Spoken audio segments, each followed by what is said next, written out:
Hello বন্ধুরা, তোমরা সবাই কেমন আছো? আশা করি ভালো আছো। আমি কল্পনা। তা আজকে দুপুরে রান্না করলাম হচ্ছে তোমার কাতলা মাছ দিয়ে সর্ষে পোস্ত দিয়ে একটা কাতলা মাছের ঝোল করে নিলাম। আর রান্না করব হচ্ছে তোমার এটা দুপুরের খাবার আমাদের। যাই হোক, তার রান্না করব হচ্ছে শাক দিয়ে আর চিংড়ি মাছ দিয়ে। শাক দিয়ে চিংড়ি মাছ দিয়ে রান্না করবো। তো শাক দিয়ে চিংড়ি মাছ দিয়ে রান্না করার জন্যে আমি এখানে নিয়ে নিয়েছি হচ্ছে একটা গোটা তোমার রসুন আর কটা চেরা কাঁচা লঙ্কা নিয়ে নিয়েছি 5-6টা।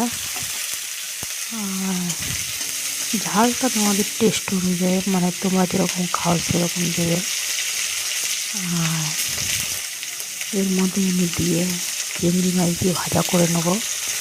চিংড়ি মাছ আর এটা দিয়ে একসাথেই সব দিয়ে দেবো। প্রথমে আমি রসুনটা দেবো, তারপরে কাঁচা লঙ্কাগুলো দেবো, তারপরে দিয়ে দেবো চিংড়ি মাছের।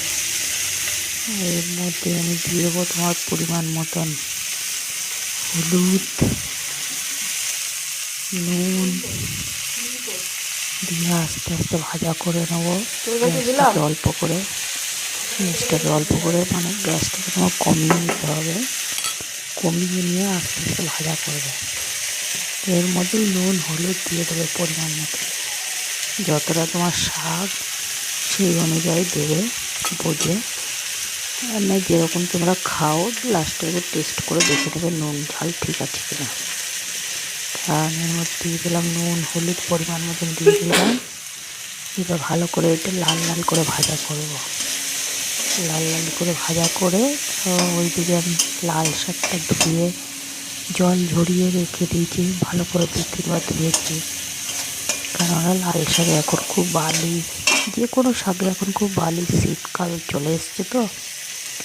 তা ভালো করে ধুয়ে নিয়েছি, ধুয়ে আমি রেখে দিয়েছি জল ঝরিয়ে।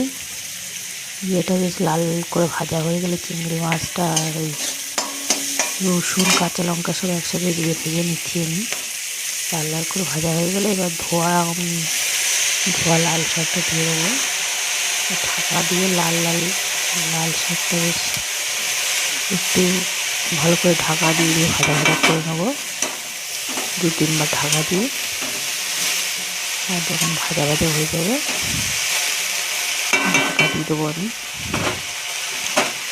ঢাকা দেওয়ার পরে আবার ঢাকাটা খুলে আবার ইয়ে করে নেবো, নামিয়ে নেবো। এই করে মাখা জল দিয়ে নামিয়ে নেবো।